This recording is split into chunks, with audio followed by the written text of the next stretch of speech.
Then we come to the lateral side of the brain, and if I move the meninge case out, you can see this is the lateral fissure, which helps separate the lobes. So here is the temporal lobe, and that's going to help separate the temporal lobe from the other lobes, like the occipital and parietal. Okay, so for the cross section of the brain, here we're going to start from the caudal side of the brain. We have the spinal cord, which works its way up into the brainstem, and we have right here the medulla. Then we work our way up to the pons, and then we come above and we see the cerebellum, which you can see the gray matter and the white matter. Then we go a little bit further and we have the thalamus and hypothalamus. Also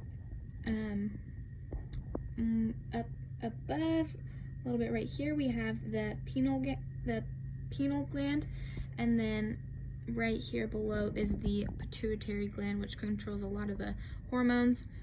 And then if we work right here, you see this white matter encased in the gray matter, and that is the corpus callosum, which helps separate the brain. Okay, so we're first going to start off looking at the brain in its full view.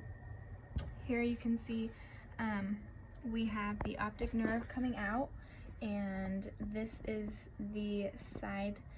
It is called the caudal side that connects to the spinal cord.